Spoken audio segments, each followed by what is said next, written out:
akhlaknya ya.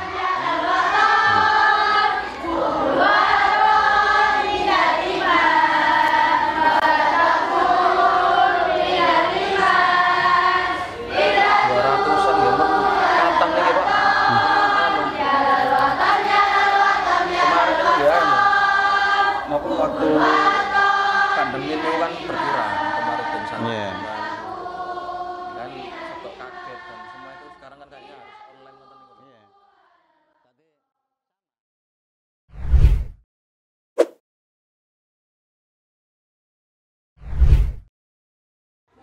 Oke, assalamualaikum warahmatullahi wabarakatuh. Waalaikumsalam warahmatullahi wabarakatuh. Ini program silaturahim Iqbal Komarudin yang ke-5, yang ke-6 dengan Cak Rofik Kapuk.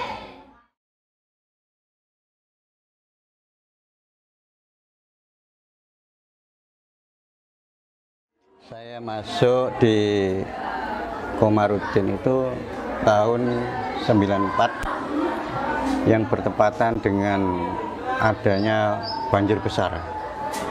Banjir besar ya. Itu banjir besar yang hampir saja masuk ke dalam itu. Iya. Akhirnya banyak santri yang dievakuasi untuk pulang juga. Karena mungkin akomodasi makannya santri atau bagaimana itu, akhirnya banyak yang pulang. Itu tahun 94. Saya masuk di Komarudin langsung di SMP Asada. Waktu itu masih Pak Haji Muhtadi, terus diganti oleh Pak Haji Asnafi. Ya.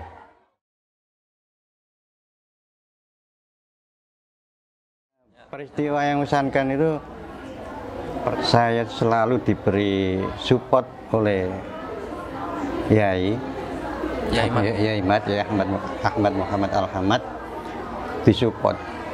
Jadi santri jangan minder. Pertama, jangan minder.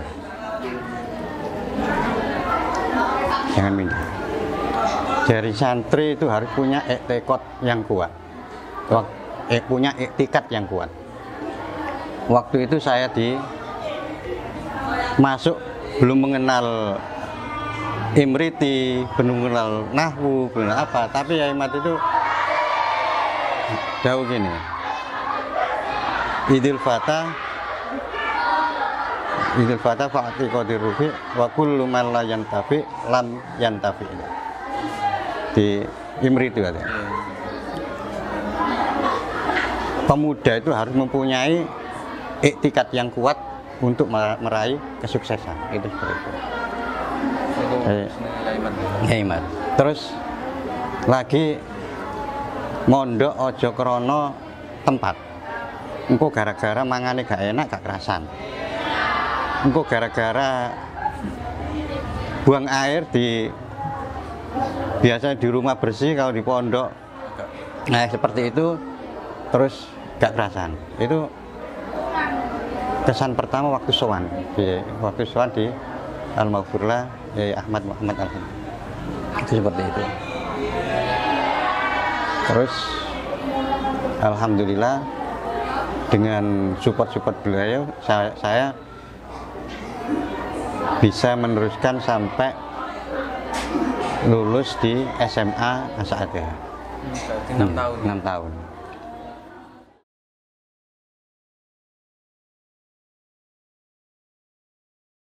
Ya, satu kamar sama Cak Tegul. Cak Tegul. Cak Tegul Wada. Oh, Cak Nakul niku. Ya, Pak Cak Tegul Wada. Nggih. Terus sama sekape itu sama ini Cak Amin Tohari. Cak Tegul. Nggih. Jadi kan dulu ketua lurah pondoknya kan Pak Mas Puri, terus dilanjut Pak Lutfi Hakim itu. Iya. Jadi di kamar Ibnu Abbas tidak pindah sampai lulus, tidak pernah pindah ya di situ. Terus waktu STTK ini Gus Mian bajak mau mondok malih. Itu saya bajak. Oh, bajak. Iya. Karena di rumah juga masih ada santri juga, jadi saya harus bajak gitu.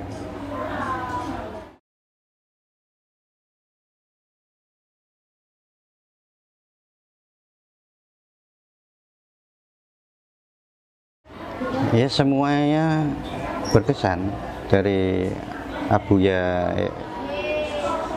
terus yang membimbing saya itu pertama adalah Al-Ustadz Mas Kuri, terus termasuk teman saya itu yang selalu mensupport saya itu almarhum ini yang Mengari itu panggilannya apa, Darke itu apa ya, tapi pun almarhum juga. Yang sangat selalu berkesan itu Mas Sofib. Pak Sofib itu.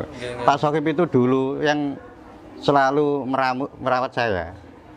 Kalau ada cucian atau apa, itu Mas Sofib itu selalu ngambil cucian saya, cucian dari pakaian kotor itu Mas Sofib. Iya. Jadi Mas Sofib itu. Mas Sofib. Ya. Sampai sekarang ya seperti anak, seperti guru juga saya anggap seperti itu. Seperti saudara Mas Agib itu. Orangnya kan selalu fair gitu. Mas Guru berarti biar kiroah ya sing dia nonton pondok ini. Iya, waktu itu banyak kiroah. Iya, kiroahnya. Waktu itu Ustaz Toha itu. Oh, Pak Satoha. Iya, almarhum itu. Di Pak Mas Guru ini di ngaji. Iya. Enggak ini sambungan. Iya. Sering ngono ganti. Kalau ngaji Qur'annya saya itu di Mbak Thohir.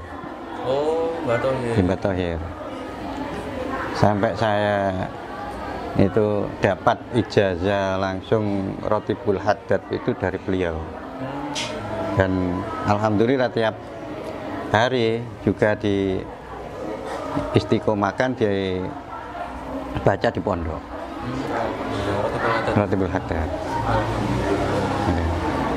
Ijazahan langsung itu dari Mbak Thohir. Waktu itu saya sowan pas Idul Fitri, saya sowan terus langsung disuruh baca Rotibul Haddad sekaligus ijazah. Jadi ijazah langsung baca terus gimana?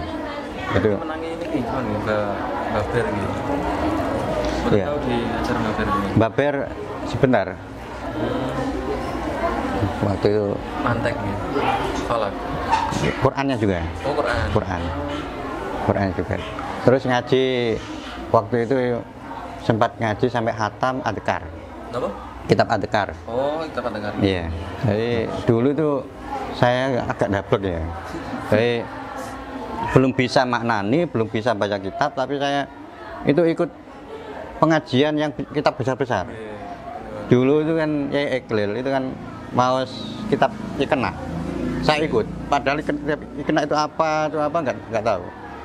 Terus waktu SMP itu saya juga belum waktunya ngaji kitab Fathul Mu'in yang diasuh oleh Yai Fata, itu saya ikut. Buntumut. Tenggelanggar aku. Itu saya ikut. Jadi wis dari santri dablek. Pokoknya ikut. Kan gini aja barang gitu mun gitu kan gitu. Untuk sampai lulus ya. Iya. Jadi begini ya.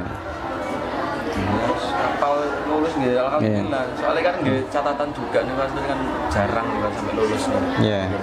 Biasanya itu kelas 5 ya, kelas 5 sampai kelas 6 sudah.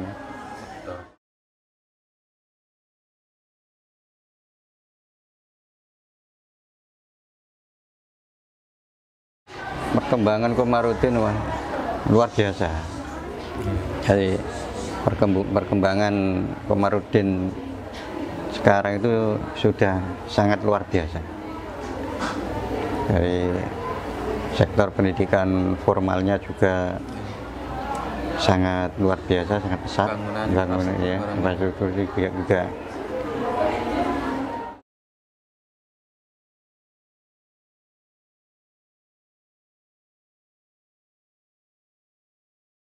Ya, mengikuti arah, mengikuti zaman.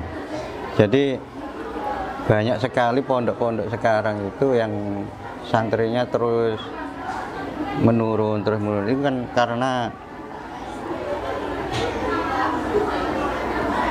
tidak mengikuti, kurang mengikuti era zaman sekarang.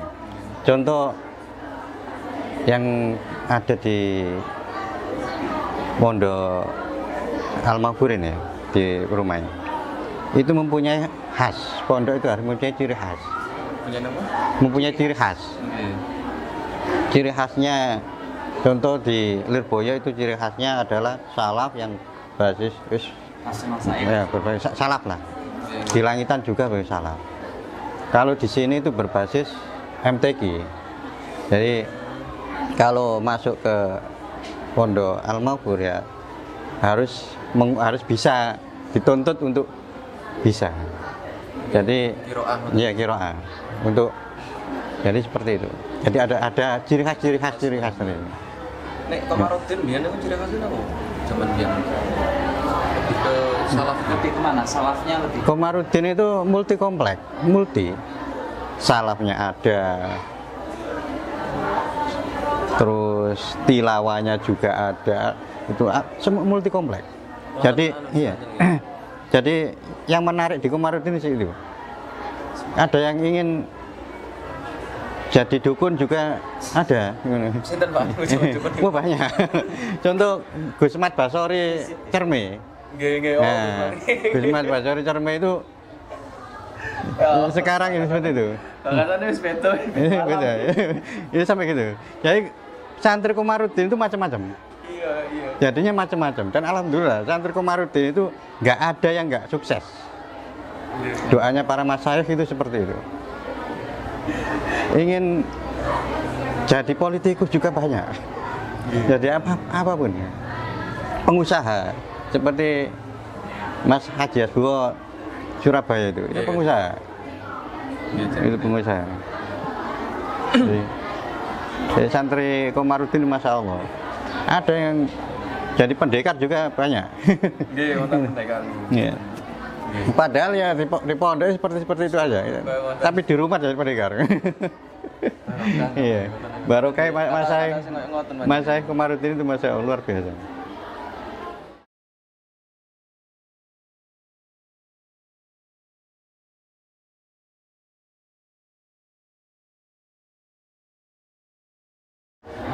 Harapan saya sebagai santri ya, Iqbal itu harus mempunyai terobosan-terobosan untuk semakin besar, terus dikenal di masyarakat, dikenal publik bahwa inilah Iqbal Komarudin yang sudah santrinya itu sudah di seluruh Indonesia. Sudah banyak bicara. Kayak kemarin alumni pondok lain kan biasanya kan memang memproklamirkan gitu. Iya. Jadi Iqbal dari dulu sampai sekarang ya kurang kendel ya. Contoh yang belum ada, yang ada di pondok-pondok lain, kalau ada diterima di UNESA, di UNER itu ada plakat, ada banner besar selamat datang. Nah itu. Niku konten seneng kan? Iya, Iqbal Komarudin seperti itu kan ada. Jadi bahwa Iqbal Komarudin di universitas itu ada. Iya, itu seperti itu. Jadi baru seperti itu. Seperti di UIN itu sebenarnya ada sambutan selamat datang. Contoh kan ada santri di sini itu ada yang kuliah di UIN sama di UIN Malang atau UIN Syarif Hidayatullah sama gitu. Itu saya minta yang ada di sana harus memberi ucapan ya manual banner untuk ucapan selamat datang, terus dan lain-lain itu seperti itu. Biar itu dikenal, biar Iqbal itu dikenal, terus bisa semakin besar ya. Iya, silaturahmi. Iya. Tatang. Iya. Enak. Sini terpundi kan bisa oh nak Iqbal Malang diampiri. Iya. Iya. Jaringan komunikasi. Jaringan komunikasi di sana kan. Nggih, matur suwun Pak.